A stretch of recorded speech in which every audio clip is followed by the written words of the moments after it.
नमस्ते किसान भाइयों। आज हम बात करेंगे सोयाबीन की फसल पर और ख़ास तौर पर उस समय पर जब सोयाबीन में फूल आने लगते हैं। ये वो समय है जब आपकी मेहनत का फल मिलने की नींव रखी जाती है। अगर इस समय आपने कुछ बातों का ध्यान रख लिया और कुछ सही कदम उठा लिए तो यकीन मानिए आपकी सोयाबीन की फसल में इतनी फलियां लगेंगी कि आप गिनते गिनते थक जाएंगे। तो चलिए विस्तार से जानते हैं कि सोयाबीन में फूल आते समय हमें क्या करना चाहिए और क्या नहीं। सबसे पहले तो ये समझना जरूरी है कि सोयाबीन में फूल आने की अवस्था बहुत ही नाजुक होती है। ये आमतौर पर बुआई के 35 से 45 दिन बाद शुरू होती है, जो किस्म के अनुसार थोड़ी अलग हो सकती है। इस समय पौधे को सबसे ज्यादा पोषक तत्वों और सही देखभाल की जरूरत होती है। जरा सी भी लापरवाही फूलों के झड़ने का कारण बन सकती है, और अगर फूल झड़ गए तो फलियां कहां से लगेंगी। इसलिए हमें इस अवस्था में बहुत सावधान रहना होता है। फूल आते समय कौन सी गलतियां नहीं करनी चाहिए? सबसे पहली और सबसे बड़ी गलती जो बहुत से किसान भाई करते हैं, वो है खरपतवार नाशक का छिड़काव। अगर आपकी फसल में फूल आने शुरू हो गए हैं, तो खरपतवार नाशक का इस्तेमाल बिल्कुल भी ना करें। खरपतवार नाशक का छिड़काव करने से फसल को एक झटका लगता है, जिससे फूल झड़ने की संभावना बहुत बढ़ जाती है। अगर खेत में खरपतवार हैं, तो उन्हें हाथ से निकालने की कोशिश करें। ये थोड़ा मेहनत का काम जरूर है, लेकिन आपकी फसल को बड़े नुकसान से बचा सकता है। दूसरी गलती है यूरिया का इस्तेमाल। कुछ किसान भाई फसल की ग्रोथ बढ़ाने के लिए इस समय यूरिया डाल देते हैं, लेकिन ये बिल्कुल गलत है।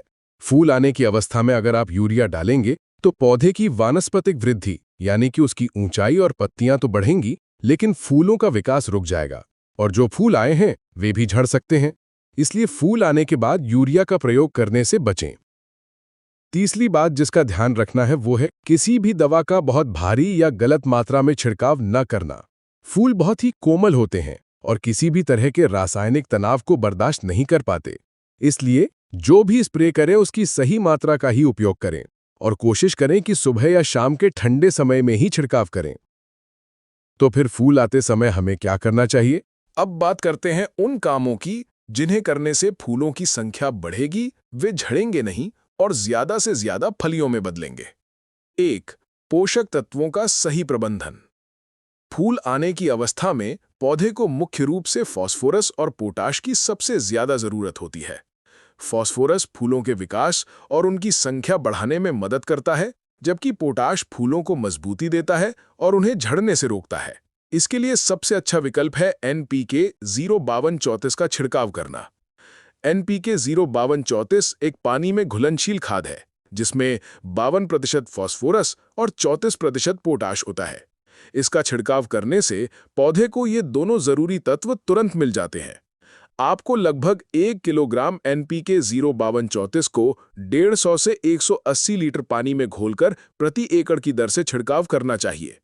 ये फूलों की संख्या बढ़ाने, उन्हें झड़ने से रोकने और बाद में फलियों में दाने के अच्छे भराव में बहुत मदद करता है। कुछ किसान भाइयों की फसल अगर कमजोर है, पीली पड़ रही है या उसकी बढ़वार अच्छी नहीं हुई है, तो वे NPK 1261 का भी इस्तेमाल कर सकते हैं। इसमें 12% नाइट्रोजन होती है, जो पौधे को हरा भरा करने और उसकी रुकी हुई ग्रोथ को बढ़ाने में मदद करेगी। लेकिन अगर आपकी फसल पहले से ही अच्छी और हरी भरी है, तो 05234 का ही प्रयोग करें। 3.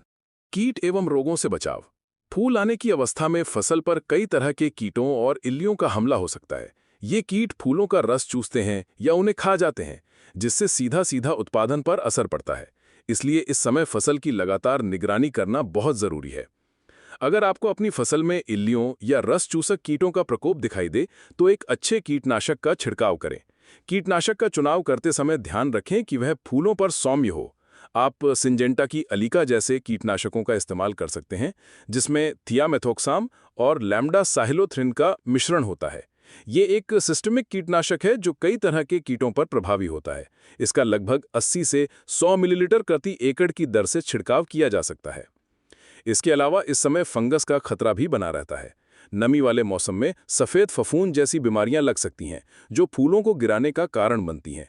इससे बचाव के लिए आप किसी अच्छे फफूंद नाशक का भी इस्तेमाल कर सकते हैं। एक टेबुकोनाजोल या हेक्साकोनाजोल युक्त फफूंद नाशक इस अवस्था के लिए अच्छे माने जाते हैं। 4. प्लांट ग्रोथ रेगुलेटर या टॉनिक का उपयोग। बाजार में कुछ ऐसे प्लांट ग्रोथ रेगुलेटर या टॉनिक भी उपलब्ध हैं जो फूलों की संख्या बढ़ाने और उन्हें झड़ने से रोकने में मदद करते हैं। इनमें एमिनो एसिड, विटामिन और प्रोटीन जैसे तत्व होते हैं जो पौधे को आंतरिक शक्ति प्रदान करते हैं और तनाव की स्थितियों से लड़ने में मदद करते हैं। आप किसी अच्छी कंपनी का सीवीड एक्सट्रैक्ट आधारित टॉनिक का भी इस्तेमाल कर सकते हैं। ये जड़ों के विकास में भी सहायक होता है और पौधे को स्वस्थ रखता है, जिससे फूल और फल अच्छे आते हैं। नाइट्रोबेंजीन आधारित टॉनिक भी फूलों और फलों की सेटिंग को बढ़ावा देने में मदद करते हैं। 5. खेत में नमी का ध्यान रखें। फूल आने से लेकर दाना भरने तक सोयाबीन की फसल को पर्याप्त नमी की आवश्यकता होती है। अगर इस दौरान बारिश नहीं हो रही है और खेत में नमी की कमी है, तो हल्की सिंचाई करना बहुत फायदेमंद हो सकता है। नमी की कमी से भी फूल झड़ने लगते हैं और फलियों का विकास रुक जाता है, इसलिए खेत में पर्याप्त नमी बनाए रखना बहुत जरूरी है। सारांश में, फूल आते समय आपको इन बातों पर ध्यान देना है। क्या ना करें? खरपतवार नाशक, यूरिया और किसी भी दवा का अधिक मात्रा में प्रयोग ना करें। क्या करें? NPK 05234 का 1 किलोग्राम प्रति एकड़ की दर से छिड़काव करें। बोरॉन 200 ग्राम प्रति एकड़ की दर से मिलाएं। कीट और इल्लियों के लिए एक अच्छे कीटनाशक का प्रयोग करें। फंगस से बचाव के लिए फफूंदनाशक का छिड़काव करें। फसल की ताकत बढ़ाने के लिए किसी अच्छे टॉनिक या प्लांट ग्रोथ रेगुलेटर का उपयोग करें। खेत में पर्याप्त नमी बनाए रखें।